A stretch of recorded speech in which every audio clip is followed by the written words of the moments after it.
बिस्मिल्लाहिर्रहमानिर्रहीम, अस्सलाम वालेकुम। मैं हूँ माया खान और मैं हूँ शाहज़ेब अहमद। नए अंदाज, नए आवाज के साथ, नई उमंग और नए तरंग के साथ एक बार फिर आपकी जिंदगी में खुशियों की खबर लेकर आएंगे। और once again a very good morning इस प्रोग्राम जिसका नाम है सुबह सवेरे पाकिस्तान। शाहज़ेब, क्या खबर से आगाज कर रहे हैं भाई? वाह, आज हम एक बार फिर जिक्र करेंगे सबसे अच्छी खबर जो कि खेलों के हवाले से है, पाकिस्तान और बांग्लादेश की सीरीज के हवाले से है। पहले हमने T20 में क्लीन स्वीप किया, उसके बाद हमने टेस्ट सीरीज में भी क्लीन स्वीप कर दिया है। आपको बताते चले कि एक इनिंग्स और 8 रन से हमने वो जीत लिया दूसरा टेस्ट मैच। तो बहुत अच्छी खबर है सब क्रिकेट शायकीन के लिए कि पाकिस्तान को ऐसी कामयाबियां मिल रही हैं, कामयाबियां समेट रहे हैं हमारी टीम, खासतौर पर बाबर आजम की कप्तानी में। तो आपका क्या ख्याल है हमारी क्रिकेट के बारे में? मुझे लगता है कि अब हम लोग, जो अवाम है जो दूर हो गई थी क्रिकेट से, वो वापस आ रही है बिकॉज T20 और उसके बाद अब ये सीरीज जो हमने जीती है ढाका टेस्ट सीरीज को, मेरा ख्याल है कल जो एक ब्रेकिंग न्यूज आई तो हम लोग और व्हाइट वॉश, मतलब मेरा ख्याल है एक तरह से स्वीप भी नहीं होगा, छोटा वाला व्हाइट वॉश कर दिया। और ये एक इतनी खुश आयन बात इसलिए भी है कि एक तो पाकिस्तान को फतेह हासिल हुई है, प्लस ये कि क्रिकेट के शायकीन जो है वो वापस अब जो वेस्ट इंडीज सीरीज शुरू होने वाली है वो अब आवाम और एक्साइटेडली स्टेडियम्स में जाएगी। आगे ऑस्ट्रेलिया की टीम भी आ रही है, तो बहुत अच्छी अच्छी खबरें आ रही हैं क्रिकेट के हवाले से। हमारी टीम परफॉर्मेंस भी बहुत अच्छी जा रही है, इस पर आगे चलकर तफसीली बात भी करेंगे। लेकिन एक बार फिर हम 360 का टर्न लेते हैं और अब आपको बताते हैं कि कुछ चीजें महंगी होती जा रही हैं, मुसलसल महंगी होती जा रही हैं। और एक बार फिर रोटी और नान की कीमतों में भी इजाफा कर दिया गया है। और अब आपको बताएं कि तकरीबन इतना ज्यादा इजाफा हो रहा है कि पंजाब में रोटी 12 रुपए और नान अब 18 रुपए का मिलेगा। बिल्कुल ऐसा ही है, 10 से 12 रुपए और फिर 15 से 18 रुपए का वो जो फर्क आ रहा है। मेरा ख्याल है अब इस हवाले से भी गुफ्तगू करेंगे प्रोग्राम में आगे, क्योंकि एक और खबर ऐसा लगने लगा है शाहज़ेब, रोज सुबह सवेरे पाकिस्तान में अवाम के लिए महंगाई की कोई नई खबर लेकर आ रहे होते हैं। मुझे तो अब ये होता है, अल्लाह से दुआ करते हैं अल्लाह कोई और महंगाई की खबर ना हो। और अगर आप लोग शिकायत करें तो मैं यही कहना चाहूंगा कि रोज हमें देनी पड़ती है, हमें बताना पड़ता है कि डेली एक ऐसी अपडेट आ जाती है, एक ऐसी खबर आ जाती है महंगाई के हवाले से कि हम अवॉइड करना चाह भी रहे हो कि आप लोग को ऐसी खबर ना दें, लेकिन हमें बतानी पड़ती है कि आप लोगों का जानना भी बहुत जरूरी है। लेकिन आपने घबराना नहीं है, ये मैं नहीं कह रही। वजीर आज़म पाकिस्तान इमरान खान साहब ने कहा कि सर्दियों के बाद अशिया खुर्दनोश में बहुत तेजी से कमी आएगी और महंगाई खत्म हो जाएगी। ये मुझे बात मैं सिर्फ ये कह सकती हूँ कि उम्मीद कर सकते हैं, हम सिर्फ एक्सपेक्ट कर सकते हैं कि ये अगर एहसास प्रोग्राम के जरिए उन्होंने कहा है कि कितने लोगों को जो है, ये प्रोग्राम में आगे बात करेंगे, कितने लोगों को कार्ड्स बना के दिए जाएंगे, मेडिकल फैसिलिटीज दी जाएंगी, किस तरीके से जो सूद है वो नहीं लिया जाएगा, क्योंकि सूद जो है वो अल्लाह और उसके रसूल से जंग का ऐलान है। तो ये बहुत ही अच्छा कदम है, लेकिन इसके हवाले से गुफ्तगू बात आगे करेंगे, आगे भी करेंगे। इसके साथ साथ आपको ये बता दें कि एहसास प्रोग्राम भी शुरू किया जा रहा है और वज़ीर आज़म पेशावर में खिताब कर रहे थे जब उन्होंने ये तमाम बातें की हैं। कामयाब पाकिस्तान प्रोग्राम भी शुरू हो रहा है और निचले तबके के 20 लाख खानदानों को 4 चीजें दी जाएंगी, जैसा कि माया ने जिन चीजों का जिक्र किया है, कर्जों के हवाले से भी, इस पर भी आगे चलकर तफसीली बात करेंगे। आगे बढ़ते हैं और एक ऐसी खबर का भी जिक्र कर लेते हैं जो हम सब ने कल एक्सपीरियंस किया और अर्थक्वेक आया। यस, अर्थक्वेक आया और क्योंकि उस वक्त तक बहुत सारे हम काम कर रहे होते हैं, तो मुझे तो लगा जैसे कि ना मैं नींद में हूँ, लेकिन जब एकदम सबके मैसेज आना शुरू हुए, तुमने फील किया, मैसेज आया तुम्हें फील हुआ, तो 4.1 रेक्टर स्केल का, जो कि कराची में इस तरह के ज़लज़ले इस नौयत के नहीं आते। बिल्कुल। उसके बाद हम देख रहे थे कि कलमा तैयबा का विर्द करते हुए लोग घरों से बाहर निकल आए, अपने जहां पर भी थे। कोशिश यही होती है कि जल्द से जल्द घरों से बाहर निकल जाएं और साथ साथ कलमा तैयबा का विर्द करें।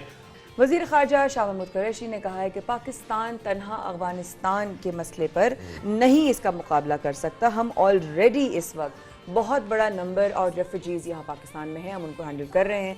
तो पाकिस्तान अकेले अफगानिस्तान का नहीं, हाँ मिलकर ऑफ कोर्स इसका एक मुस्बत और एक पॉजिटिव रिजल्ट नजर आ सकता है, लेकिन अकेले पाकिस्तान का अफगानिस्तान से मुकाबला मुमकिन है, क्योंकि ऑलरेडी पाकिस्तान 30 लाख जो अफगान महाजरीन है उनका बोझ उठा रहा है। तो वहां पर कोई इंसानी बहरान पैदा ना हो, पाकिस्तान जितनी कोशिश हो सकती है वो कर रहा है। शाह महमूद कुरैशी साहब भी यही कह रहे थे, इस वक्त हमारा मकसद अफगानिस्तान को उभरते हुए इंसानी बहरान से बचाना है और यही पैगाम दिया जा रहा है कि हालात कशीदा ना हो।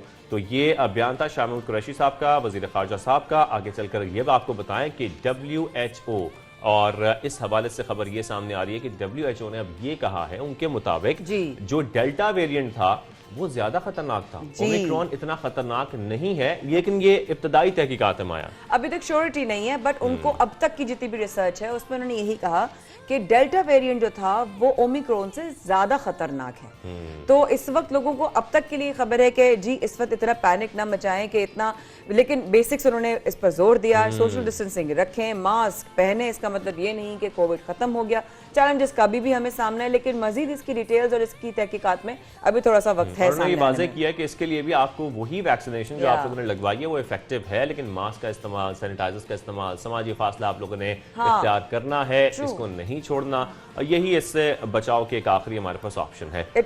और अब आपको ये बताते हैं कि यूएई मुत्तहिदा अरब अमारात की बात कर लेते हैं, जहां पर दफ्तरी औकात कार जो हैं वो कम कर दिए गए हैं। अब आपको पूरे हफ्ते में सिर्फ और सिर्फ 4.5 दिन काम करना है। मंडे से लेके फ्राइडे के 12 बजे तक आपने काम करना है। वो इस तरह की टाइमिंग्स होंगी कि आपके नॉर्मल डे जो ऑफिस शुरू होता है वो 3:30 साढ़े 4 बजे तक रहेगा।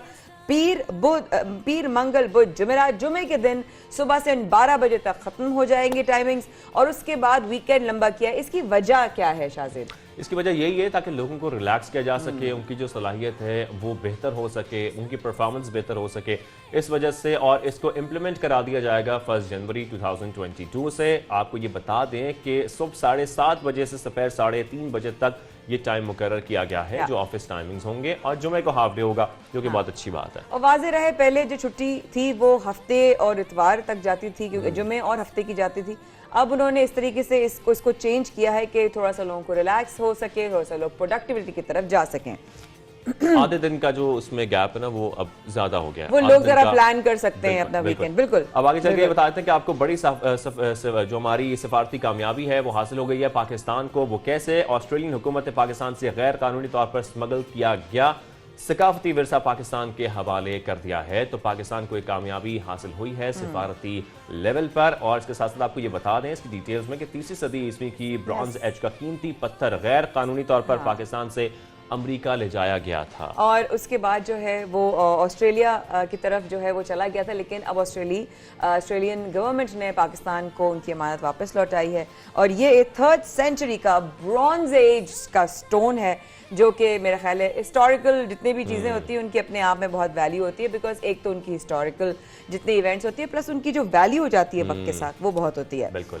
आगे चलते हैं जनाब, क्रिकेट की तरफ जा रहे हैं हम। क्रिकेट की तरफ जा रहे हैं हम, क्रिकेट प्लेयर की तरफ जा रहे हैं जो हमारे ओपनर हैं आबिद अली। उनकी बात कर लेते हैं कि आबिद अली ने कुछ ऐसा किया, एक वीडियो शेयर की गई है, और उस वीडियो में देखा जा सकता है कि आबिद अली एक बिल्ली को खाना खिलाने के लिए बाहर निकले और उसको खाना खिलाया, स्टेडियम में पहुंचे, और उसकी जो वीडियो है बड़ी पसंद की जा रही है। जो सोशल मीडिया सार्फिन हैं वो शेयर भी कर रहे हैं, बहुत खुश भी हो रहे हैं। देखा जा सकता है कि प्लेट में किस तरीके से वो कुछ खाने की चीजें हैं, कुछ चावल हैं जो लेकर जा रहे हैं बिल्ली को खिलाने के लिए। दाल चावल जो थी ना उनकी, उसके वो निकाले तो लोगों ने नोट किया कि एक इंसान अपने खाने के टाइम में प्लेट लेकर बाहर क्यों जा रहा है। तो वो उन्होंने अपने ही खाने से निकाल के दाल चावल वो लेते हुए जा रहे थे। लोग कहे शायद बाहर जाके खा रहा होगा, लेकिन जब वो देखने गए तो पता चला कि वो क्यूट सी बिल्ली, इसको वो जो है वो इसीलिए सवाब का सवाब हो गया। बिल्कुल, बिल्ली भी सफेद रंग की, ऐसी लग रहा है कि वो हमारी टीम का ही हिस्सा है जिसको खाना खिलाया जा रहा है। और आगे चलकर एक फिल्म फेस्टिवल की बात कर लेते हैं। वक्त बदल रहा है माया, किस तरह बदल रहा है ये? मैं तो हैरान हूँ ये खबर सुन के कि सऊदी अरब में जो है फिल्म फेस्टिवल शुरू हो चुका है, जो 10 दिन तक जारी रहेगा।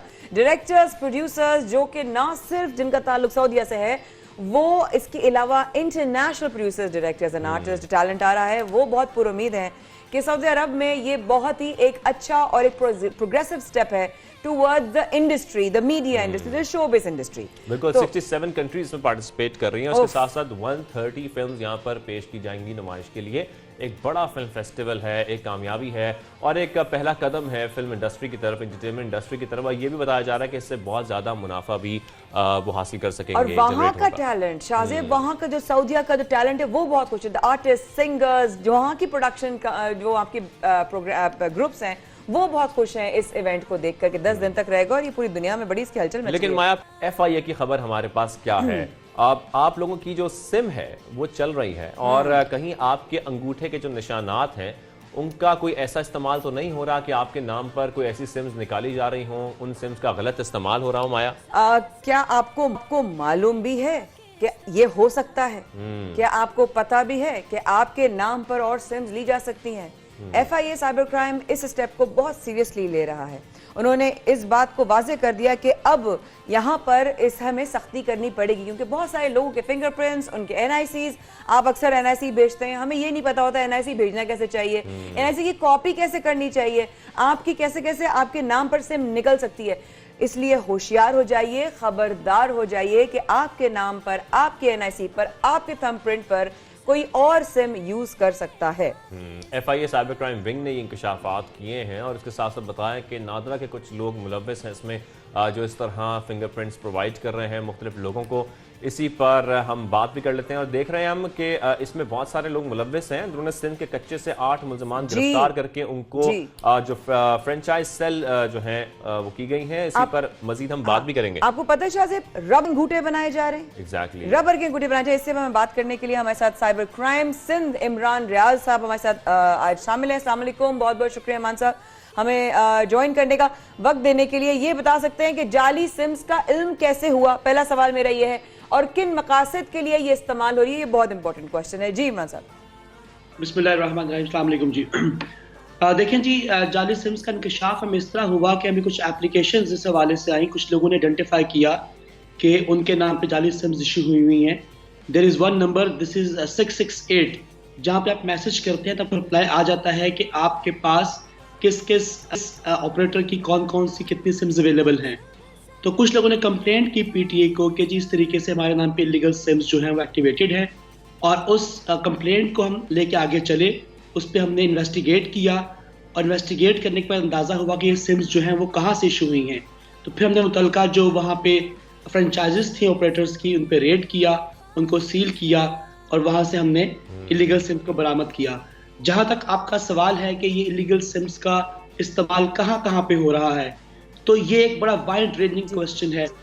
इस वक्त आई बिलीव कि 70% क्राइम आपका जो है वो इलीगल सिम्स की बेस के ऊपर हो रहा है, चाहे वो चाइल्ड पोर्नोग्राफी हो, चाहे वुमेन हरासमेंट हो, चाहे वो कच्चे के डाकुओं की बात हो, चाहे वो बैंक फ्रॉड हो, जस्ट टेक ए नेम। जहाँ पे भी हम जाते हैं, जहाँ भी मुल्ज़मान को पकड़ने की हम कोशिश करते हैं, वहाँ पे हम देखते हैं कि इलीगल सिम का इस्तेमाल हो रहा है। अभी रात को ही मैं काफ़ी एक्टिव हूँ सोशल मीडिया के ऊपर, तो मुझे किसी ने वहाँ पे कांटेक्ट किया कि जी कि कुछ ख़वातीन को हरासा किया जा रहा है एक डेटिंग ऐप के थ्रू। वहाँ पे वो उनसे बात करते हैं, एक लड़का जो है, और उसके बाद वो उनका नंबर लेता है। अब वो लड़का जो है वो उनसे खाली व्हाट्सएप पे बात कर रहा है। अब होता क्या है कि इस तरह के क्रिमिनल्स जो हैं वो एक इलीगल सिम परचेज करते हैं और उसके बाद उसके अगेंस्ट एक व्हाट्सएप नंबर एक्टिवेट कर लेते हैं और सिम को डिस्ट्रॉय कर देते हैं। अब उस व्हाट्सएप नंबर के अगेंस्ट वो जो मर्जी क्राइम करते फिर उन्हें पूछने वाला कोई भी नहीं है, because in that case we have to go to the authorities in USA। हम व्हाट्सएप को लिखते हैं तो फिर उस केस में वो डेटा प्रोवाइड करते हैं, हम उसको भी ट्रेस कर लेते हैं, but that makes life difficult for the people as well as for the law enforcement agencies. अच्छा सर, यहाँ पर ये बताइएगा कि ट्रेस तो किया जा रहा है, लेकिन साइबर क्राइम विंग जो है वो खास तौर पर इसके लिए क्या कर रहा है? जैसे कि हम देख रहे हैं तकरीबन 26,000 सिम सिर्फ अक्टूबर में पकड़ी गई हैं। इतनी बड़ी तादाद है जो गैर कानूनी तौर पर सिम इस्तेमाल हो रही हैं, तो स्पेशली जो साइबर क्राइम विंग है वो ट्रेस तो कर रहा है, लेकिन इसके साथ साथ क्या इकदाम ऐसे उठा रहा है कि इन्हें रोका जा सके? देखिए जी, पहली बात तो ये है कि जब मैंने इस काम को स्टार्ट किया तो मुझे अंदाज़ा ये हुआ कि जी जिस भी क्राइम के पीछे मैं जा रहा हूँ उसके पीछे इलीगल सिम आ रही है। हमारी एफर्ट्स जो थी वो फ्यूटाइल जा रही थी, रायगां जा रही थी। तो उस पर मैंने एक पॉलिसी मेकिंग डिसीजन किया कि मुझे इस पर नेटवर्क को ब्रेक करना है। अब नेटवर्क तो ब्रेक हो गया, अब नेक्स्ट स्टेप हमारा क्या है? देखें, this thing is happening all across Pakistan as far as my research is concern, my analysis is concern. चाहे वो नादरा के एम्प्लॉयज़ हैं और चाहे वो आपकी फ्रेंचाइजेज हैं जो कि इस काम में, इस घनौने काम में मुलव्वस हैं। तो हमने पूरी एक रिपोर्ट जनरेट कर रहे हैं जो कि नेक्स्ट 2 days में it will put up to DG FIA, और जो कि वो चेयरमैन PTA से बात करेंगे और वो चेयरमैन नादरा से बात करेंगे और इस पे पॉलिसी मेकिंग डिसीजन किया जाएगा। Secondly, I am meeting with the Delhi operators as well, और उनसे बातचीत चल रही है मेरी, और हम पॉलिसी मेकिंग डिसीजन करेंगे इस तरह के। उनके जो SOPs हैं उनको चेंज करेंगे, उनकी जो फ्रेंचाइजेस हैं उन पे कंट्रोल सख्त करने की कोशिश करेंगे ताकि वो इस तरह के घनौने काम में मुलव्वस ना हो। बिल्कुल। इमरान साहब, मेरे 2 सवाल हैं आपसे, आप चाहें तो एक साथ जवाब दे सकते हैं। पहली बात तो यह है कि अगर रबर के अंगूठे जो हैं वो चोरी हो जाते हैं, वो किस तरह यूज हो सकते हैं और इस तरह के हालात ना हो, वाकयात ना हो, एक इंडिविजुअल, एक आम आदमी क्या प्रिकॉशनरी मेजर्स ले, कैसे बच सके इन चीजों से, क्या एहतियाती तदाबीर है? जी इमरान साहब। देखिए, दो बातें हैं। रबड़ के अंगूठे चोरी नहीं होते, ये बनते हैं बाकायदा। दो तरीके से ये जो थंब इम्प्रेशन है ये लोगों से हासिल किए जाते हैं। नंबर एक तो ये है कि ये लोग गांव देहातों में जाते हैं, वहाँ पे जो ज़रूरतमंद जो लोग होते हैं उनसे एहसास प्रोग्राम के नाम के ऊपर या बिस्क के नाम के ऊपर या उनको किसी गिफ्ट का लालच दे के उनसे थंब इम्प्रेशन ले लेते हैं एक कागज़ के ऊपर, ठीक है।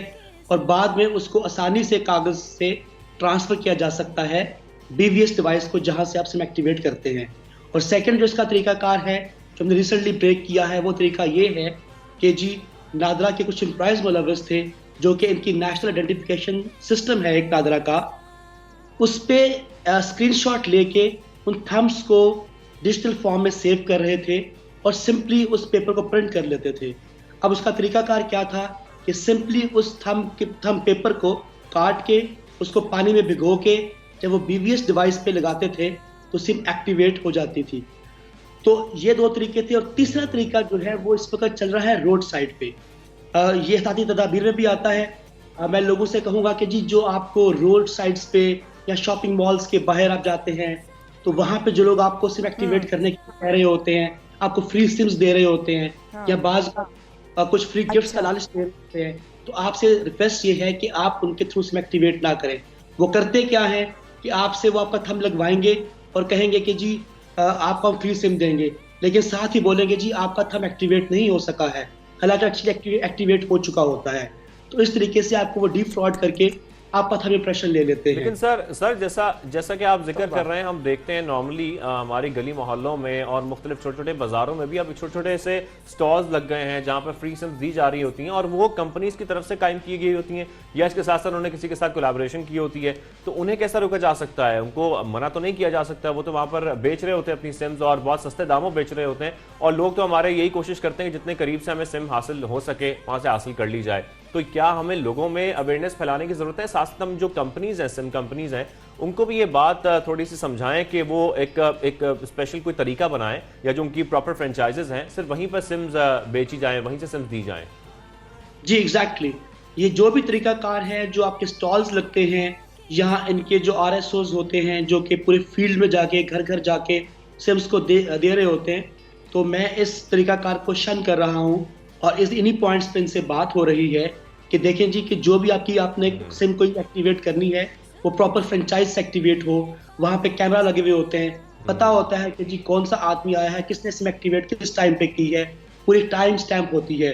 जबकि इस तरह के केस में जैसे कि आपने जिक्र किया, there is no time stamp, there is no record on that, क्योंकि जितना काम को इस तरीके से फैलाते हैं ये एक थर्ड पार्टीज होती हैं, कॉन्ट्रैक्टर्स होते हैं, तो ये बेसिकली आपके ऑपरेटर्स का नाम भी बदनाम कर रहे हैं और इस तरह की इलीगल एक्टिविटीज कर रहे हैं। सर यहाँ पर ये मेंशन करना भी बहुत जरूरी है, आवाम को ये बताना बहुत जरूरी है कि आप लोगों की सिम जो है वो इंटरलिंक्ड है, आपके बैंक अकाउंट के साथ भी, आपके नादरा के रजिस्ट्रेशन के साथ भी, आपकी सिम सब कुछ इंटरलिंक्ड है। अगर आपका नंबर कोई हासिल कर लेता है, आपकी सिम हासिल कर लेता है, तो वो उस पर कोड्स हासिल कर सकता है, वो उसमें मुख्तलिफ ATM बैंक के जो मैसेजेस आते हैं वो भी रिसीव कर सकता है।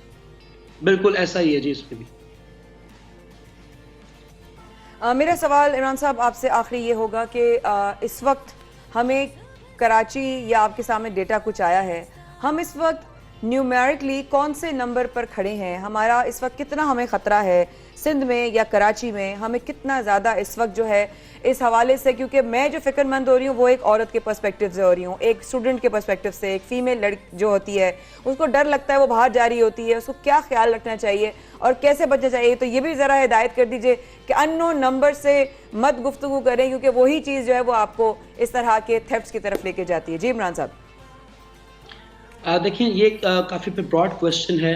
वो मैं बार बार लोगों से ही तलकीन करता हूँ कि लाइक जितने भी सोशल मीडिया ऐप्स हैं वहाँ पे आप जो भी बात करते हैं किसी अनजाने आदमी से बात ना करें, जो आपके बिल्कुल जो फिजिकल वर्ल्ड में जो फ्रेंड्स हैं कोशिश करें उनसे बात करें, क्योंकि मोस्ट ऑफ दी पीपल जो कि इस वक्त सोशल मीडिया स्पेस में हैं दे आर प्रीडेटर्स। इवन आपकी गेमिंग ऐप्स जो बच्चों की हैं उसमें प्रीडेटर्स घूम रहे हैं, उसमें they do cyber grooming over there as well. वो बच्चे जो हैं छोटे होते हैं और जो उनसे बात कर रहे होते हैं they are adults but they pose themselves as teens or kids. तो इस तरीके से वो बच्चों से गेमिंग एप्स के अंदर जो है इन हाउस परचेजेस करवा के उनको ल्योर करते हैं टुवर्ड्स सेक्सुअल अब्यूज और उनको ब्लैकमेल करते हैं। तो बात ये है इन शॉर्ट कि आपने किसी भी अनजाने आदमी से बात नहीं करनी है, आपने बिल्कुल अपने आप को इस तरह से सिक्योर रखना है। इवन यहाँ तक कि अगर कोई आपका रिलेटिव भी इस तरह की बात करता है जो आपको लगता है कि हरासमेंट के ज़मरे में आती है, जो कि इनअप्रोप्रिएट है, तो आपको उस वक्त भी अपने पेरेंट्स को बताना चाहिए। बहुत शुक्रिया। हमारे साथ इस वक्त FIA इमरान रियाज साहब मौजूद थे, इनसे हमने बहुत ज़्यादा आज नॉलेज हासिल की। और इस वक्त सबसे ज़्यादा ज़रूरी ये है बात समझना कि हमें एहतियात कैसे करनी है कोविड से भी, और अपनी इज्जतों और अपनी सिक्योरिटी का और अपनी प्रिवेसी का भी। लेकिन अगर आगे चलते हैं तो वक्फे से पहले ये बता दूं कि आज हंगोर डे है और इतना बड़ा दिन है, उसके हवाले से हम आपको इतनी ज़बरदस्त चीज़ बताने और डिस्कस करने वाले हैं और दिखाने वाले हैं कि उसके लिए आपको करना पड़ेगा थोड़ा सा इंतजार, क्योंकि एक बहुत ही स्पेशल चीज़ है। तो स्पेशल चीज़ के लिए थोड़ा सा और वेट कीजिए। आते हैं सबसे बड़े पाकिस्तान में, शाहजेब और माया कर रहे हैं आपका इंतजार। Please do stay with us.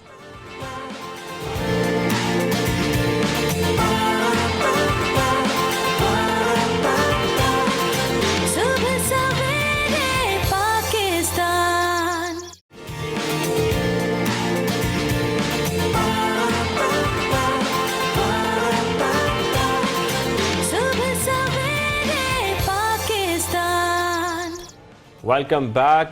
तो इससे कबल ब्रेक से कबल हम आपको बता रहे थे ओमिक्रॉन के हवाले से। अब आगे बढ़ते हैं, प्रोग्राम का सिलसिला आगे बढ़ाते हैं और अब आपको ये बताते हैं कि एपिक गिलगमेश है क्या।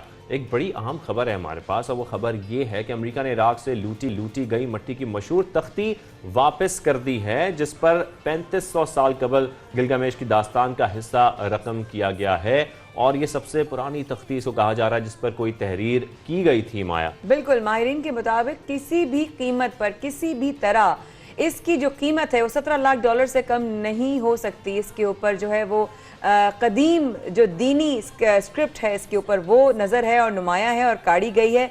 अभी इराक से लूटे और चुराए गए 17,000 से जायद जेवरात जो हैं वो मुख्तलिफ ममालिक के जो है वो इस वक्त उनके जद में हैं, और जिसमें अमेरिका, बरतानिया, हॉलैंड और इटली वगैरह में मौजूद ये तमाम मजहबी जो स्क्रिप्ट्स भी हैं या जेवरात भी हैं जिनकी कीमतें जो हैं वो लाखों डॉलर्स के हिसाब से हैं, वो अभी तक जो है इंशाल्लाह अभी तो बेख्याल दूर है, but then again it's a very very good news that it is back. अच्छा, गुड न्यूज़ की आप बात करें तो गुड न्यूज़ एक और भी है। वो गुड न्यूज़ ये है कि व्हाट्सएप पर अब एक नई ऑप्शन मुतारिफ करा दी गई है। अब आप 24 घंटे, एक हफ्ता या फिर 90 दिन का टाइम सेट कर सकते हैं। आपके जो मैसेजेस हैं वो उसके बाद डिलीट हो जाएंगे। तो व्हाट्सएप ने, जो मेटा का व्हाट्सएप है, उन्होंने ये मुतारिफ कराया है। ये ऑप्शन, नई ऑप्शन अब सामने आ चुकी है और उसको हम यूज़ भी कर सकेंगे बहुत जल्द। और बहुत अच्छा है क्योंकि बहुत सारे चैट्स और मैसेजेस होते हैं जो आप नहीं उनको रखना चाहते और उनका रिकॉर्ड भी आपको जहन में भी नहीं रहता, तो अच्छा है वो ऑटोमेटिकली खुद आपके सिस्टम से बाहर हो जाएंगे। हम चाहते हैं चीजें मिट जाएं, खत्म हो जाएं, बस हम नहीं रखना चाह रहे। मेरी तरफ देख के क्यों बोल रहे हो? वैसे मिट जाएं, खत्म हो जाएं, ऐसे देख के कह रहे थे। लेकिन इसको ऑटो डिलीट ऑप्शन का नाम दिया गया है। खैर, बिल्कुल 2023 तक इस पर फुली इंप्लीमेंटेशन हो जाएगी शाहजेब। बिल्कुल ऐसा ही 2023 तक इस पर इंप्लीमेंटेशन हो जाएगी, आप लोग इस्तेमाल कर सकेंगे। और अब आपको बताना है, ओमिक्रॉन का हम जिक्र कर रहे हैं। ओमिक्रॉन के हम देखने केसेस दुनिया भर में, फ्रांस हो या इटली हो, इसके साथ साथ कुछ दीगर ममालिक में भी अब सामने आ रहे हैं, सऊदी अरब में भी सामने आ रहे हैं। और यही कहा जा रहा है WHO की जानिब से भी कि बेशक ये खतरनाक है या नहीं है, ये कितना खतरनाक है इसका तयन होता रहेगा, लेकिन आप लोगों के लिए जो सबसे पहली ड्यूटी है वो यही है कि आप लोगों ने अपने आप को भी बचाना है। इकदामात उठाए जा रहे हैं, सफरी पाबंदियां भी माया लग रही हैं, लेकिन हमारे लिए इंपॉर्टेंट है कि हम एहतियात का दामन हाथ से ना छोड़ें। देखिए, इतना सा एक लम्हा जो है ना, बस वही बदहतियाती में जो है वो हमको कॉस्ट उसकी पड़ जाती है और कुछ भी नहीं है। वो बदहतियाती कब होती है, हम उसको कोई रिकॉर्ड उसका कुछ नहीं उसको ट्रेस कर सकते, लेकिन उसके रिजल्ट्स आते हैं जब हमें, ठीक है वो डेल्टा वेरिएंट से इस वक्त कम खतरनाक है, बट देन अगेन हमें बचना है क्योंकि सिवाय एहतियात के हमें और कुछ नहीं बचा सकता। हमारे साथ कासिम सुमरो साहब हैं मौजूद। बिल्कुल, कासिम सुमरो साहब हमें ज्वाइन कर चुके हैं। सर, आपको खुशामदीद कहेंगे, बहुत शुक्रिया हमें ज्वाइन करने के लिए। सर, सबसे पहले तो मैं आपसे यही बात करना चाहूँगा कि जिस तरीके से अब एक अहम खबर भी पाकिस्तान में आ चुकी है और एक केस सामने आ गया है ओमिक्रॉन का, कितना खतरनाक साबित हो सकता है, क्या अब हमें करना होगा, और उसको समझने के लिए खासतौर पर जैसे कि बताया जा रहा है खातून में ये तशखीस हुई है, तो इसके लिए खासतौर पर क्या किया जा रहा है सिंध में अब? बिस्मिल्लाहिर्रहमानिर्रहीम, बहुत शुक्रिया आपका। देखिए सर, इम्पोर्टेंट एस्पेक्ट ये है कि जैसे आपने अभी अपने इंट्रो में बताया कि इस बात का कोई हल नहीं है कि सिवाय हम इसके कि हम अपने आप को उससे एहतियात के थ्रू हम अपने आप को बचाएं और वैक्सीन के थ्रू बचाएं। लेकिन ये किसी किस्म का अभी देखें, जो इस वक्त भी हमारे पास ये जो एक प्राइवेट हॉस्पिटल में जिस तरह से ये केसेस आए हैं, वो फैमिली के 3-4 अफराद आए हैं और उनमें से लेकिन उनकी कोई सच कोई ट्रैवल हिस्ट्री नहीं है। लेकिन ये बात है कि उनके जो अंदर जो स्ट्रेन आया है वो यही इसी किस्म के स्ट्रेन हैं जो ओमिक्रॉन की स्ट्रेन हैं। अभी उसकी हम फर्दर स्टडीज भी हो रही हैं और जाहिर है उसके जो फर्दर डिटेल्स आएंगी स्लोली हम आपके साथ शेयर भी करेंगे। लेकिन द इम्पॉर्टेंट एस्पेक्ट है सर, जो 4 अफराद आए हैं एक ही फैमिली के, उन चारों में से 3 अनवैक्सीनेटेड हैं और जो एक वैक्सीनेटेड है उसके पास बिल्कुल माइल्ड से सिम्टम्स हैं। तो इसका मतलब ये है कि वैक्सीन से जो है ना वो आपको कितनी इम्पोर्टेंट है और आपको जो है वो इन्फेक्शन और उसकी जो सीवियरिटी है उससे अपने आप को कितना आपको बचाती है। लेकिन जो द इम्पोर्टेंट एस्पेक्ट है कि there is no need to panic about this. Panic की होने की जरूरत नहीं है। हमें जो हमारी स्टैंडर्ड जो प्रोटोकॉल्स हैं, जैसे आप मुस्तकिल हमेशा कहते रहते हैं और अभी माया ने भी यही बात कही कि जी वैक्सीन हैं और जो मास्किंग है या डिस्टेंस मेंटेन करना है या अपने आप को क्राउड से बचाना है, these are only measures that we have to ensure ourself कि हम अपने आप को बचा भी सकें और हम इन चीज़ों से अपने आप को जो उनकी सीवियरिटी है या हम ये रिस्पॉन्सिबिलिटी एज ए सिटीजन जो है ना हम सबको रोल प्ले करना है अपना।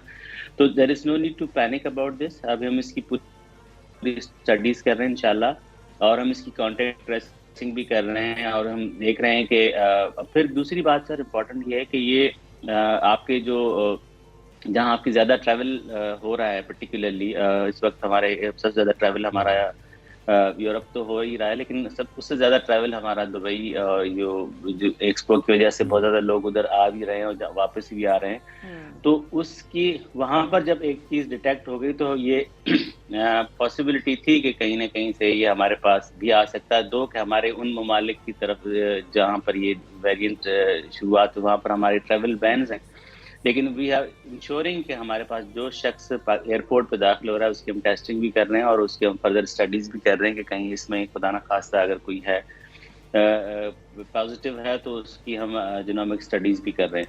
लेकिन जी कासिम साहब, मैं आपसे एक और सवाल करना चाहूंगी साथ साथ। जी, एक तो ये कि आपने बताया कि जो खातून के साथ जो फैमिली आई है उनमें कम से कम 2 से 3 लोग जो हैं वो वैक्सीनेटेड नहीं हैं। एक तो वो वाली आपकी वाली बात आगे कि ये क्या रिस्पॉन्सिबिलिटी की तरफ जो है कदम नहीं उठा। दूसरा ये कि क्या वो आप लोगों के इस वक्त ऑब्जर्वेशन में है, क्या आप लोग उनको भी टेस्ट कर रहे हैं या उनको अभी टेस्ट नहीं किया है? जी कासिम साहब।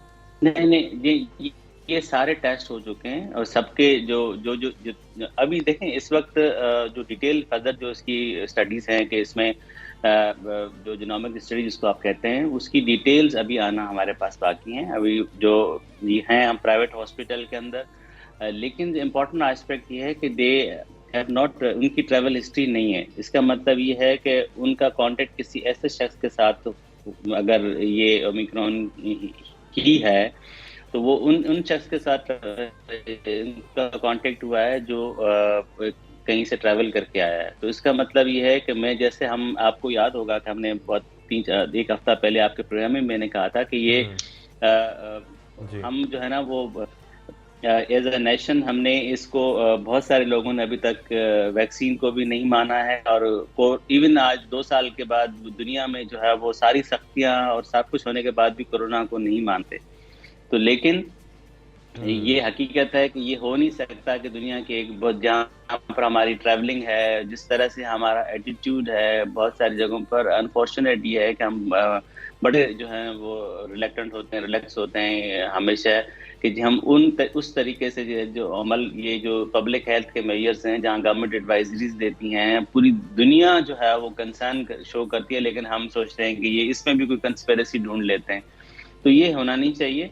अब ये है, हकीकतें हैं और ये हकीकतों में बचने और आगे चलने का एक ही रास्ता और मेथड है कि जी हम अपने आप को जो जो हमारी अच्छा सर, छोटी सी बात ये बता दें, क्या किसी पाबंदियों पर गौर किया जा रहा है इस वक्त सिंध हुकूमत की जानिब से? नहीं sir, it's too early to say about all these things. अभी हम इस पे कोई सख्तियां वख्तियां का अभी नहीं, so it's too early to से।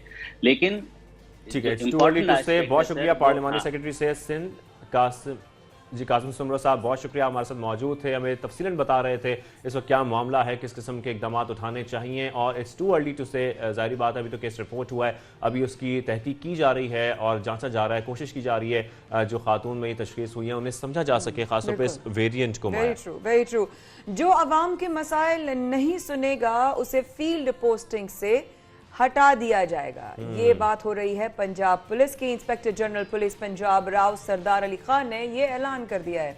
सेंट्रल पुलिस ऑफिस में खुली कचहरी के दौरान कहा, शहरियों के मसाइल सुनने और दिलचस्पी ना सुनने और ना दिलचस्पी लेने पर सख्त जो है वो कार्रवाई की जाएगी और एक्शन लिया जाएगा। बिल्कुल, एक्शन लेने का सोचा जा रहा है, सख्त कार्रवाई करने का कहा भी जा रहा है। इसके साथ साथ आपको ये भी बताएं कि थानों और पुलिस दफातर की इंस्पेक्शन के लिए तमाम अजला के दौरे भी करेंगे और जो आईजी साहब हैं, इंस्पेक्टर जनरल पुलिस पंजाब हैं राव सरदार अली खान, उनकी जानिब से ये ऐलान सामने आ रहा है। और ये बहुत सुनना है, ज़रूरी है कि लोगों के मसाइल सुने जाएं, उनकी प्रॉब्लम्स हैं क्या। जब तक आप उनमें से नहीं होंगे, जब तक आपको उनके मसले पता नहीं होंगे, आप रिलेट कैसे करेंगे? बिल्कुल, एंड ये बहुत ही अच्छी सोच है। मैं कहती हूँ इस सोच के तहत तमाम इदारों को ऐसे ही काम करना चाहिए। बिल्कुल, इसी तरीके से जो लोगों की शिकायत होंगी, जो आम आदमी की, आम शख्स की एक शिकायत होगी, उसे जब सुना जाएगा तो उसके बाद ही उस पर अमल किया जा सकता है, उसके बाद ही उस पर कोई रिस्पांस दिया जा सकता है पुलिस की जानिब से। लेकिन उनकी शिकायत सुनना बहुत ज़रूरी है, इसीलिए हमेशा कहा जाता है कि बात पहले सुने,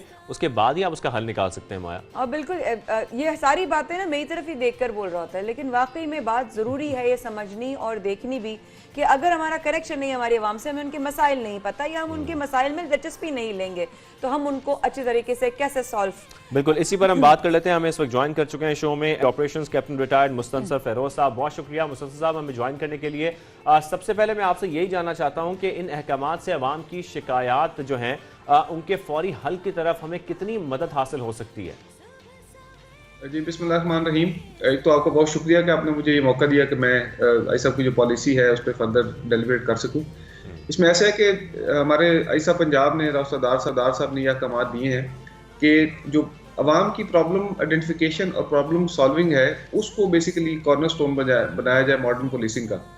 इस सिलसिले में जो सबसे अहम इकदाम ये लिया गया है कि जो पंजाब के तमाम 718 हैं हमारे पुलिस स्टेशन, उनको डायरेक्शन ये दी गई है कि डीपीओज और जो मुतल्लिका अफसरान है वो मिलकर बैठे और उस पुलिस स्टेशन के जो 5 सबसे बड़े इशूज़ हैं जो पब्लिक फेस कर रही है उनके आइडेंटिफिकेशन करें।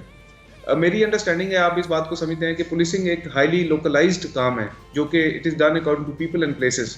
अगर आप लाहौर की बात करें तो लाहौर में हमारे जो शहरी कोट लखनऊ में रहते हैं उनकी पुलिसिंग नीड्स डिफरेंट हैं, जो लोग डिफेंस में रहते हैं शायद उनकी पुलिसिंग नीड्स डिफरेंट हैं, शादरा की पुलिसिंग नीड्स डिफरेंट हैं। तो इससे ये होगा कि हम हर पुलिस स्टेशन के जो बुनियादी इशूज़ हैं जिसकी वजह से पब्लिक को तंगी फेस करनी पड़ रही है उनको आइडेंटिफाई कर सकेंगे और फिर हम इंशाल्लाह ताला एक स्ट्रेटजी बनाएंगे जिससे हम उन मसाइल को वन बाय वन रिजॉल्व करने की कोशिश करेंगे। ना सिर्फ इससे ये कि पुलिस का इमेज जो है वो आवाम की नज़रों में बेहतर होगा, बल्कि वो इशूज़ जो कि हकीकी तौर पर आवाम को तंग कर रहे हैं वो उनको हम इंशाल्लाह ताला हल करने में भी कामयाब हो जाएंगे इंशाल्लाह। सर, मेरा सवाल है आपसे कि पंजाब पुलिस मुसलसल अवाम से एक ताल्लुक मजबूत करने के लिए जो है इस पर काम कर रही है और मुसलसल इकदाम उठा रही है। माजी के जो भी पुलिस के हवाले से जो इम्प्रेशंस थे उनको उनका तासुर और अब होने वाला तासुर में कितना वो बदलाव आया है, कितना फ़र्क आया है? जी सर। देखिए, जो आई साहब की पॉलिसी है वो ये है कि जो सिटीजन सेंट्रिक हमारे मैयज़ हैं कि जिससे आवाम को सहूलत हो सकती है उसके ऊपर ज़्यादा फोकस किया जाए। बात आपकी बिल्कुल दुरुस्त है। देखें, पुलिस एक ऐसा डिपार्टमेंट है जो शायद बाकी डिपार्टमेंट की निस्बत सबसे ज़्यादा काम करता है, 24/7 अवेलेबल रहता है। मेरे ख्याल रेस्क्यू 1122 एक ऐसा डिपार्टमेंट होगा जिसको आप इस एफर्ट में इनके साथ मैच कर सकें। लेकिन अनफॉर्चुनेटली क्योंकि हमने कोई परसेप्शन मैनेजमेंट पे या आवाम के साथ अपना जो राब्ता है उसको इस्तवार करने पे कोई इतनी एफर्ट जितनी होनी चाहिए थी शायद उतनी नहीं कर सके, जिसकी वजह से गैप आया और हमारी जो परसेप्शन है वो आवाम की नज़रों में ठीक नहीं रही। लेकिन इस गैप को भी हम इंशाल्लाह ताला फिल करेंगे, हकीकी मायनों में लोगों के मसाइल भी हल करेंगे और इंशाल्लाह ताला अपना इमेज जो है पब्लिक की नज़रों में इम्प्रूव करेंगे। अच्छा सर, मुझे यहाँ पर ये बताएगा कि परसेप्शन आप जैसा कि बता रहे हैं कि परसेप्शन अच्छी बने, लेकिन अच्छी क्यों नहीं रही है माजी में? खासतौर पर क्या गलतियाँ हैं हमारी और उन गलतियों को दूर करने के लिए हमें क्या करना होगा खासतौर पर? देखिए उसमें जो सबसे बुनियादी एलिमेंट है कि जो कनेक्टिविटी है पब्लिक के साथ, कि अगर एक स्पेसिफिक इलाके को हम उसकी पुलिस रहे हैं तो सबसे पहले मेरे ख्याल में ये होना चाहिए कि उन पब्लिक के साथ हमारा राब्ता होना चाहिए और उनकी पुलिसिंग नीड्स को हम आइडेंटिफाई करें। अगर हम उनकी स्पेसिफिक नीड्स को आइडेंटिफाई करके जो प्रॉब्लम फेस कर रहे हैं उसको हल करने में कामयाब हो जाते हैं तो that is the greatest touch stone, कि उससे पब्लिक का जो ट्रस्ट है पुलिस पे इम्प्रूव करेगा और हमारा इमेज भी इम्प्रूव करेगा। मेरा ख्याल है कि ये जो डिस्कनेक्ट सर, है, प्लीज मुकम्मल कीजिए बात। जी जी सर, नहीं आप एक तासुर आपकी बात से आया था, आपने बड़ी अच्छी बात की कि आवाम के लिए आवाम की एक और बड़ी जो है वो उनका एक परसेप्शन है कि थाने जाएंगे, पुलिस से राब्ता होगा। आम आदमी जरा घबराता है, अरे छोड़ो क्या करेंगे, कैसे कहेंगे, पता नहीं कुछ और ही ना हो जाए। ये एक बहुत तासुर पाया जाता है आम इंसान के जहन में और उसकी सोच में। तो प्लीज कंटिन्यू कीजिएगा इस जवाब के साथ भी। जी आपकी बात बिल्कुल ठीक है कि परसेप्शन आवाम में पाया जाता है और इसी को दूर करने के लिए हम ये सारी एफर्ट कर रहे हैं। उसमें देखिए जो सबसे फंडामेंटल स्टेप था कि हमारी जो सबसे ज्यादा लोग हमें अप्रोच करते हैं वो रेस्क्यू 15 के जरिए करते हैं। हमारे जो पुराने सिस्टम थे रेस्क्यू 15 की कॉल्स के, वो कोई ऐसे एलैबोरेट या एक मॉडल नहीं था स्टैंडर्डाइज्ड। अभी हमने अल्हम्दुलिल्लाह जो एक पाकिस्तान का जदीद तरीन सिस्टम है वो यहाँ पे सेफ सिटीज के हमारा जो लाहौर का सेटअप है वहाँ पे लगा है और पूरे पंजाब की जो इमरजेंसी कॉल्स हैं वो सिस्टम के जरिए मॉनिटर की जाती हैं। तमाम डिस्ट्रिक्ट्स में डेडिकेटेड यूनिट्स हैं जो कि इमरजेंसी रिस्पॉन्स करते हैं। इसके अलावा पुलिस स्टेशन को इम्प्रूव करने के लिए पहले एक फ्रंट डेस्क का इनिशिएटिव लिया गया था जिसका मकसद ये था कि पुलिस स्टेशन के जो डीलिंग है आवाम की उसको प्रेडिक्टेबल बनाया जाए। अभी हम ये एफर्ट कर रहे हैं कि उस प्रोजेक्ट को आगे लेके जाएं। एक स्पेशल इनिशिएटिव पुलिस स्टेशन का प्रोग्राम स्टार्ट किया है पंजाब पुलिस ने, जिसके तहत हमारे जो सॉफ्ट इनिशिएटिव्स हैं कि हम ये चाहते हैं कि थाने के अंदर आने वाला जो शहरी है उसका एक्सपीरियंस प्रेडिक्टेबल बना दिया जाए, कि उसको ये पता होगा अगर मैंने रिपोर्ट दर्ज करवानी है तो मैं फलां ऑफिस में जाऊंगा और उस पर इतना टाइम लगेगा, अगर मैंने एफआईआर करवानी है तो उसके लिए ये रिक्वायरमेंट है और इतना टाइम लगेगा। इसी चीज को स्टैंडर्डाइज करने की कोशिश कर रहे हैं ताकि हम इसको इम्प्रूव कर सकें और इसमें लोगों को जो है वो एतमाद हम जीत सकें। अच्छा सर तो बताइएगा कि एक आम शहरी है, कोई भी आम शहरी है और वो कोई शिकायत लेकर कहीं जाता है पुलिस के पास और उनसे कोशिश करता है बात करने की और उसको वहाँ पर सही रिस्पांस नहीं मिलता या सही तरीके से उसको एड्रेस नहीं किया जाता, तो वो अपनी शिकायत लेकर कहाँ जा सकता है, किसको रिपोर्ट कर सकता है, किस तरीके से उसको एड्रेस किया जाएगा? देखिए उसको फिजिकली कहीं जाने की जरूरत नहीं है। 1787 जो है वो आईजी साहब पंजाब का कंप्लेंट सेल का नंबर है। वो अपने फोन से सिंपल एक एसएमएस के जरिए, कॉल के जरिए 1787 वो एक कॉल के जरिए एसएमएस के जरिए अपनी कंप्लेंट जो है वो आईजी साहब के जो कंप्लेंट सेंटर है उस तक पहुंचा सकता है। उसका बड़ा ही एक एलैबोरेट फॉलोअप का प्रोसेस है और वो जब तक उस कंप्लेंट को ठीक तरीके से रिजॉल्व नहीं किया जाता वो शहरी का मसला इंशाल्लाह ताला हल हो जाएगा। और ये एक बड़ा एलैबोरेट मैकेनिज्म है कि थाने के ऊपर एक इमीडिएट चेक भी है, अगर किसी शहरी का मसला हल नहीं हो पाता तो वो अपनी कंप्लेंट फौरी तौर पर रजिस्टर कर सकता है। तो सर यहाँ ये भी बता दें कि 1787 जो बनाया है इस पर कितनी शिकायत अब तक मौसूल हो गई हैं, कितने लोगों को इसके थ्रू जो है वो उनकी प्रॉब्लम सॉल्व की जा रही है? इसका देखिए प्रिसाइज डाटा तो मेरे पास नहीं है क्योंकि मैं सिर्फ लाहौर से डील करता हूँ, पंजाब लेवल पे ये मेंटेन की जाती है। लेकिन मैं आपको ये जरूर बता सकता हूँ कि ये एक बहुत बड़ा गैप पहले एग्जिस्ट करता था कुछ अर्सा पहले तक। अगर जैसे आपने बात की कि इशू था ये कि अगर थाने में जाता है शख्स अपनी कंप्लेंट दर्ज करवाने और उसका वहाँ पे इशू रिजॉल्व नहीं किया जाता तो उसके पास कोई रिड्रेसल का मैकेनिज्म नहीं था। लेकिन ये जो कंप्लेंट रिड्रेसल मैकेनिज्म है इसने उस बड़े गैप को फिल किया है, जिसकी वजह से जो है हमारी वर्किंग में भी इंप्रूवमेंट आई है। इसके साथ साथ हमने, अगर आप कोई थाना विजिट करें तो आप देखेंगे कि थाने में हमने मल्टीपल आईटी इनिशिएटिव्स लिए हैं कि जैसे जो तमाम हमारी कंप्लेंट्स हैं 100% हम उनको ई टैग करते हैं, उनको डिजिटलाइज करते हैं, उसको लॉग करते हैं और जो कंप्लेनेंट या शहरी है उसको एसएमएस के जरिए उसकी अपडेट्स जाती रहती हैं कि उसकी दरखास्त पे क्या एक्शन लिया गया। ये निज़ाम परफेक्ट बिल्कुल भी नहीं है, हम ये कहें कि इससे सारे चीज़ जो है वो 100% ठीक हो गई है, लेकिन ये एक बिल्कुल ठीक डायरेक्शन में स्टेप्स लिए जा रहे हैं कि जिससे हमें उम्मीद है कि हम इंशाल्लाह ताला इसको सिस्टम को जरूर इम्प्रूव करने में कामयाब होंगे। बहुत शुक्रिया। हमारे साथ SSP operations captain retired Mustansar Feroz साहब मौजूद थे, अपना वक्त दिया। सर आपका बहुत शुक्रिया। और जैसे कि हम देख रहे थे वो हमें बता रहे थे कि 1787 पर आप लोग शिकायत कर सकते हैं, उन्हें बता सकते हैं आप लोगों की क्या प्रॉब्लम्स हैं और आप लोग इससे फ़ायदा उठाएं और आप लोग को उठाना चाहिए ताकि जो कंप्लेंट्स हैं वो एड्रेस हो सके और आप लोग जो शिकायत करते हैं वो यहाँ करने के बजाय या दूसरे लोगों से करने के बजाय आप डायरेक्टली इस हेल्पलाइन पर करें ताकि उसको जो है एक तरीके से सॉल्व भी किया जा सके। बहुत ज़रूरी है। देखिए फिर शिकायत ना कीजिए, अगर फैसिलिटेशन आपको मिल रही है, फैसिलिटेट किया जा रहा है तो ज़रूर आगे बढ़िए। 1787 पर आप कॉल कर सकते हैं, अपनी शिकायत दर्ज करवा सकते हैं। अब लेते हैं यहाँ पे छोटा सा वक्फा रहेगा। हमारे साथ सुबह सवेरे पाकिस्तान में शाहजेब और माया कर रहे हैं आपका इंतजार।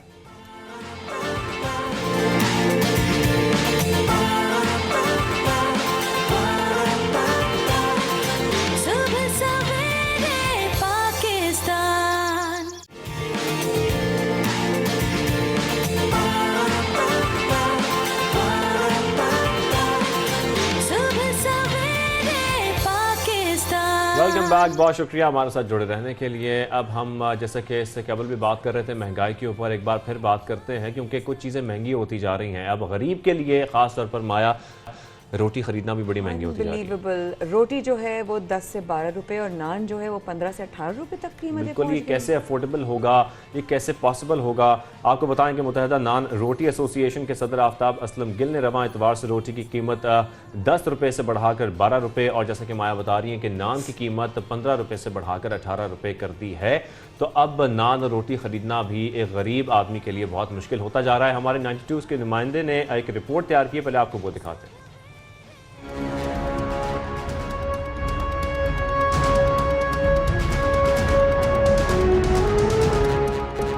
मुत्तहिदा नान रोटी एसोसिएशन पंजाब ने रोटी की कीमत 10 रुपए से बढ़ाकर 12 रुपए कर दी है, जबकि नान की कीमत 15 रुपए से बढ़ाकर 18 रुपए कर दी है। इस पर अवाम क्या कहती है, आइए जानिए उन्हीं की जुबानी।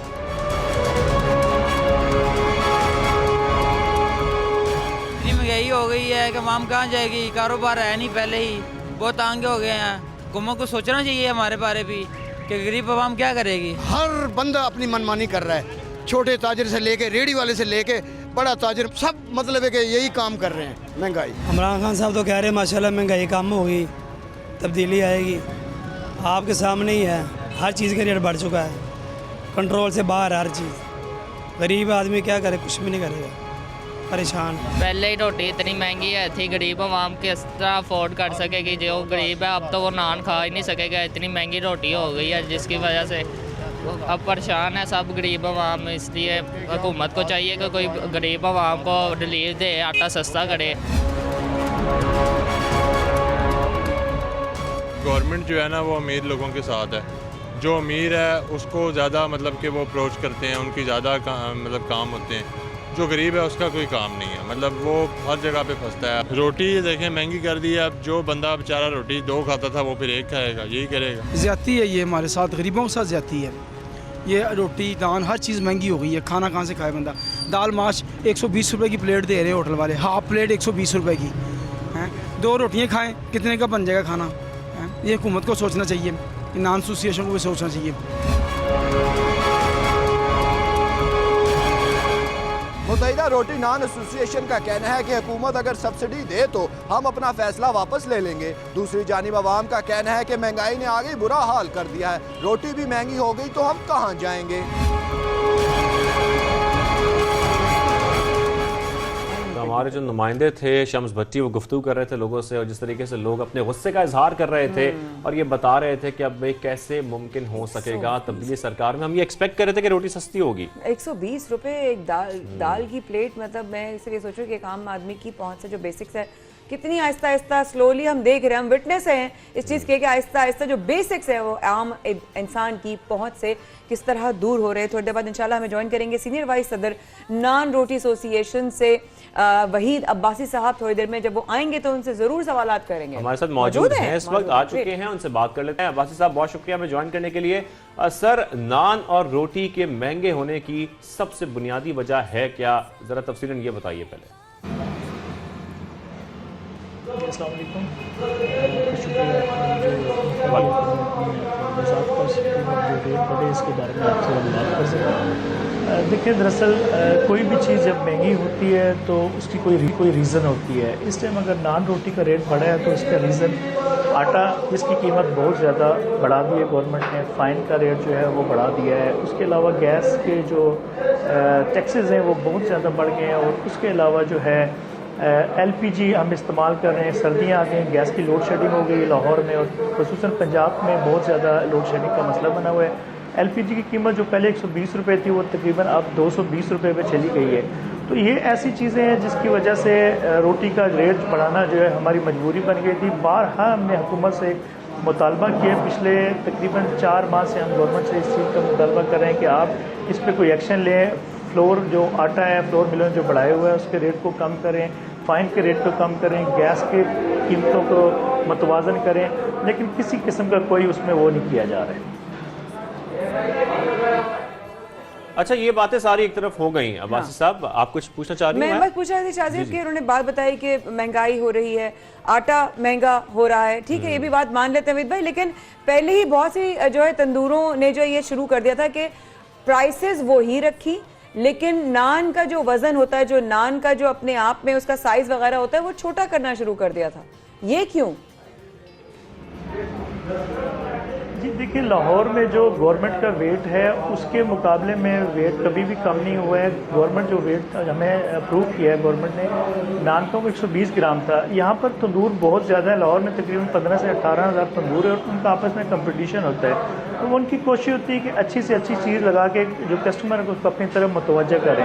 तो हमारा जो वेट पहले से जो हम बेच रहे थे वो तकरीबन 140-45 ग्राम था और उसको अभी अगर कम किया किसी तंदूर है तो वो ज़्यादा 130-25 ग्राम कर लिया है। तो जो गवर्नमेंट का जो वेट है उससे कम नहीं हुआ है। लेकिन अगर आप एक चीज़ दूसरी तरफ ये देखें कि अगर एक फ़ाइन की बोरी 4,900 की हमें 84 kg की मिल रही थी, आज वो फ़ाइन की बोरी 6,000 रुपये की हो गई है और वो 80 kg की हो गई है। तो उस पर गवर्नमेंट ने किसी किस्म का कोई एक्शन नहीं लिया, ना उसका रेट पूरा किया, ना उसका रेट कम किया है। तो मजबूरन फिर तंदूर वाले को अगर रेट भी नहीं देंगे, आप उसको वज़न भी अगर आप कहें कि हम वो पूरा करें और वो रेट भी ना बढ़ाए, तो फिर वो तो मुश्किल हो जानी है, कारोबार तो नहीं कर सकते। एक छोटा तबका है जो एक ऐसा मतलब इस लेवल पे कारोबार कर रहे हैं और हमारे पास जितने भी जो हमारी लेबर होती है। आवाम के लिए स्टैंडर्ड क्या सेट किया जा रहा है, खासतौर पर रोटी का साइज भी वही रहे, क्योंकि आवाम ने तो आपके पास आना है, आपके तंदूर पर आना है रोटी खरीदने के लिए। देखिए जी, आवाम के लिए हमने ये किया कि रोटी का जो वेट है वो 100 ग्राम किया होगा, जो गवर्नमेंट के साथ अप्रूव, और 100 ग्राम की रोटी जहाँ भी अगर मिलेगी तो वो एक अच्छी रोटी है और अच्छा उसका वेट है और रोटी भी अच्छी बनेगी। इसी तरह नान का वज़न 120 ग्राम है।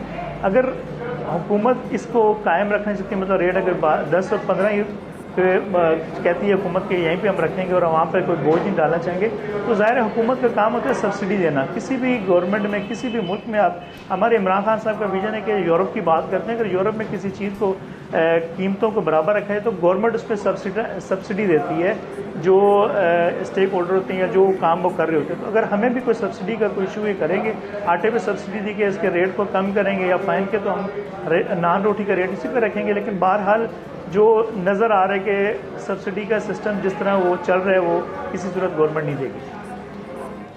बवैद भाई, मेरे एक जहन में सवाल आ रहा है कि आपने कहा कि 4,000 से 6,000 तक का फ़र्क आ गया है, तो जाहिर है आटा लेने वाले पर भी प्रेशर आ रहा है, बात मानते हैं आपकी, बिल्कुल ठीक है।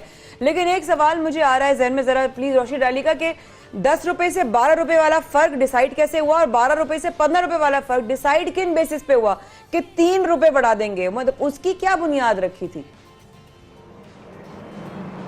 माया, ये जो रोटी का रेट 10 रुपये था, ये आटे का तोड़ा था 880 रुपये का।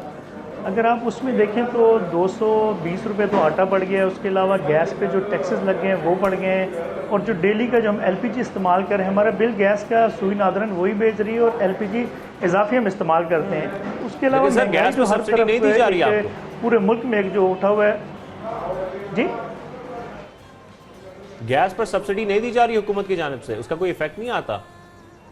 सर, गैस पे जो सब्सिडी, वो रेट पे तो सब्सिडी दे रहे हैं, लेकिन जो टैक्सेस वो बढ़ाते जा रहे हैं उस पर तो कोई सब्सिडी नहीं है।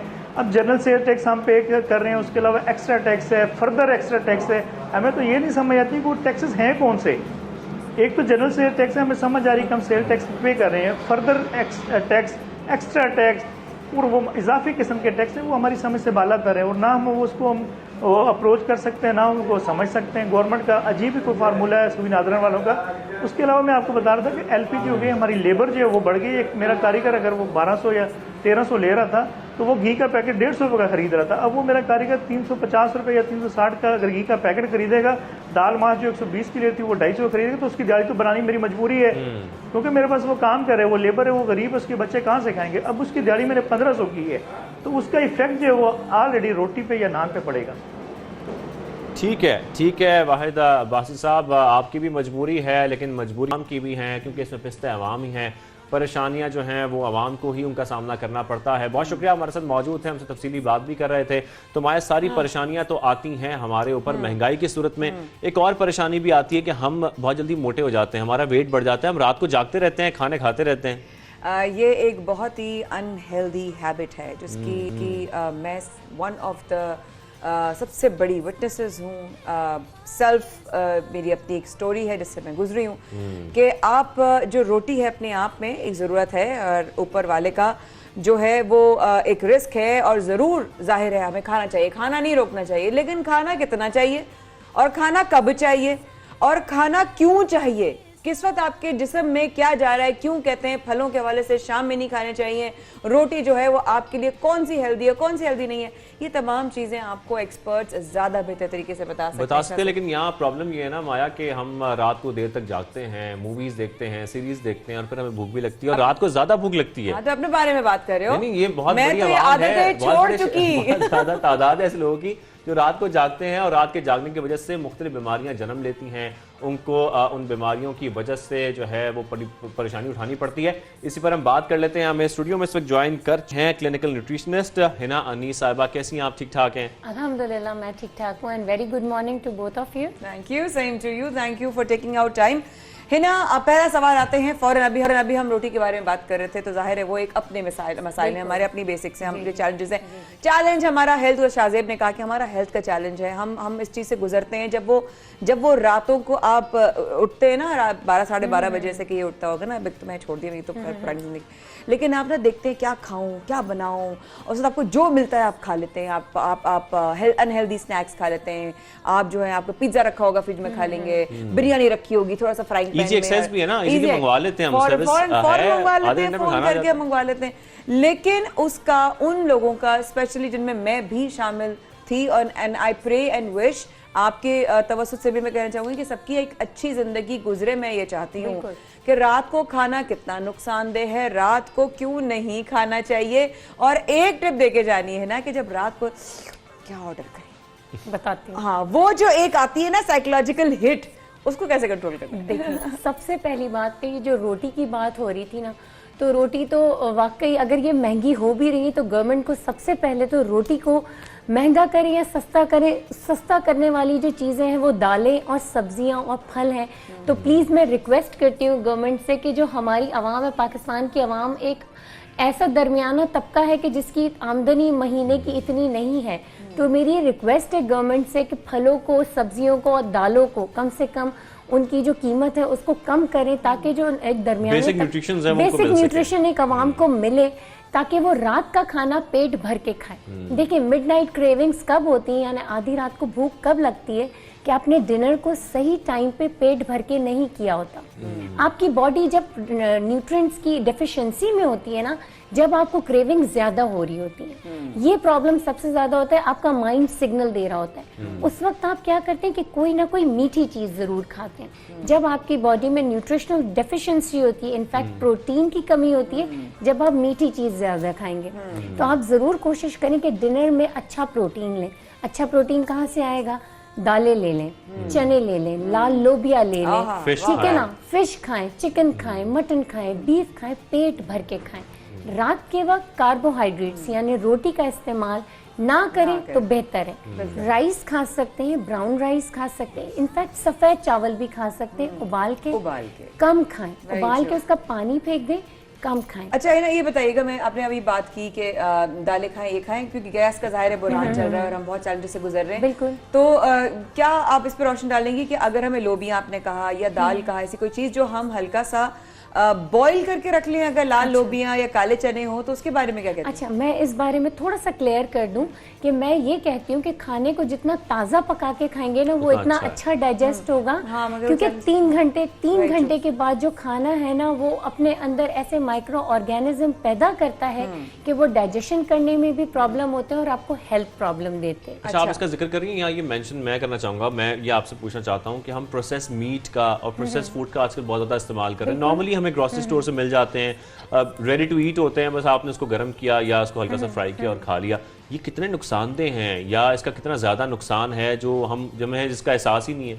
ये सबसे ज़्यादा नुकसानदेह। मैं अगर आपको एक छोटी सी मिसाल दूं कि अगर आप अपनी हेल्थ को मेंटेन करना चाहते हैं, मोटापे को अपनी ज़िंदगी से दूर कर देना चाहते हैं, इनफैक्ट डायबिटीज़ यानी शुगर का मर्ज, हाई ब्लड प्रेशर और कोलेस्ट्रॉल को ख़त्म कर देना चाहते हैं, तो वो तमाम चीज़ें जो डब्बे और बोतल में पैक हैं, उनको अपने घर और फ्रिज से निकाल के बाहर फेंक दें।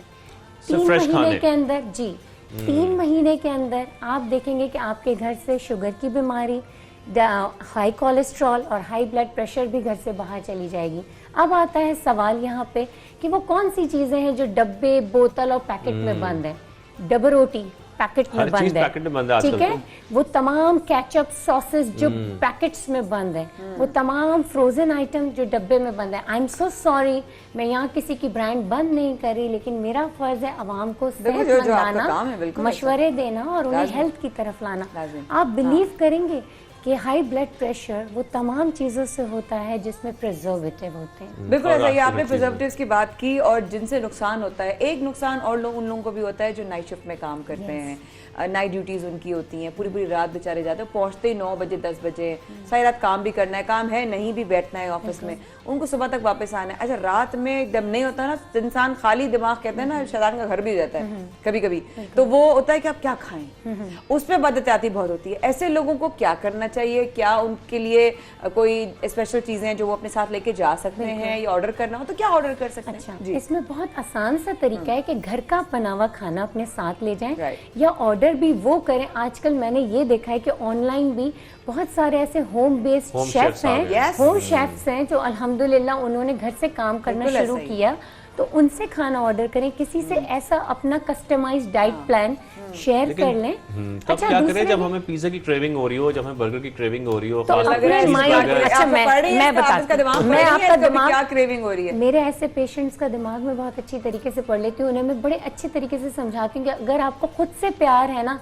तो आप उन चीजों से प्यार करना छोड़ देंगे। अपने आप से पहले प्यार करें, अपने आप को शीशे में देखें, कहें कि ये मेरी बॉडी है, मुझे इसको लेके थ्रू आउट अपनी लाइफ को चलते रहना है, तो मैं इसमें गलत चीजें कैसे फीड करूं। वंस इन अ वाइल चलता है pizza burger, but every day नहीं चलता। आपकी रूटीन नहीं होना चाहिए, इस तरह की हेल्थ आपकी डाइट होनी चाहिए। अब मुझे एक चीज है, रात को खाने की वजह से, मैं इसलिए क्योंकि मैं पर्सनल एक्सपीरियंस से बोल रही हूँ, एंड आई हैव लॉस्ट अल्हम्दुलिल्लाह 29 kgs, तो वो मुझे अल्हम्दुलिल्लाह, तो मेरे लिए एक चीज सवाल बहुत जरूरी है जिसपे आप बोल सकते हो, यू आर एन एक्सपर्ट है ना। मुझे बताइए कि रात को जब आप खाना खाते हैं उससे एसिडिटी के एक्सट्रीम केसेस कहाँ तक जाते हैं? बहुत ज़्यादा जाते हैं। अच्छा, अगर रात को आपने खाना खा लिया और स्ट्रेट अवे आप सो गए, तो इसके 3 सबसे बड़े नुकसान होंगे। नंबर 1 एसिडिटी होगी आपको, नंबर 2 आपका ग्लूकोज लेवल शूट करा रहेगा, तो आपको इनफैक्ट टाइप 2 डायबिटीज़ जो कि आपके लाइफस्टाइल चेंजेस की वजह से होती है वो बहुत ज़्यादा होगी। नंबर 3 कोलेस्ट्रॉल, आपका लिपिड लेवल बढ़ जाएगा क्योंकि वो डाइजेशन नहीं होगी। इसका बहुत आसान सा हल है कि आप सोने से पहले 4 घंटे पहले अपना डिनर फिनिश कर लें। नाइट शिफ्ट वालों के लिए ये बात आती है कि उनका तो लाइफस्टाइल पूरा चेंज है, वो दिन में सोते हैं, रात में जागते हैं, कुदरत के खिलाफ जा रहे होते हैं। कोई बात नहीं, अब ये तो देखिए उनकी मजबूरी है, उनका वर्क पैटर्न ऐसा है। तो जो एक शेड्यूल है वो हर कोई अपने अपने हिसाब से सेट करे। अगर बहुत आसान सा तरीका है, अगर दिन के 8 से 10 घंटों के अंदर आपने अपना खाना फिनिश कर देना है और 14 से 16 घंटे अपने पेट को, अपने निज़ाम हज़म को रेस्ट देना है, तो आपने उसमें सॉलिड कोई चीज़ नहीं खानी। तो जब आपकी बॉडी में ग्लूकोज लेवल जो इटसेल्फ अंदर काम करेगा, आपके अंदर के स्टोर्ड फैट भी उसमें काम करते जाएंगे, आपके जो बॉडी में बैड सेल्स हैं वो भी अंदर रेगुलेट होते जाएंगे। बिल्कुल सही। अच्छा, एसिडिटी की, अच्छा आपने कहा कि वो घर से खाना लेके जाएं, हो सकता है बहुत सारे लोग घर में नहीं हो कोई बनाने वाला, कुछ काफी शहर से बाहर भी आए हुए होते हैं, अकेले भी, बैचलर्स भी होते हैं, and they don't have anybody to cook food for them.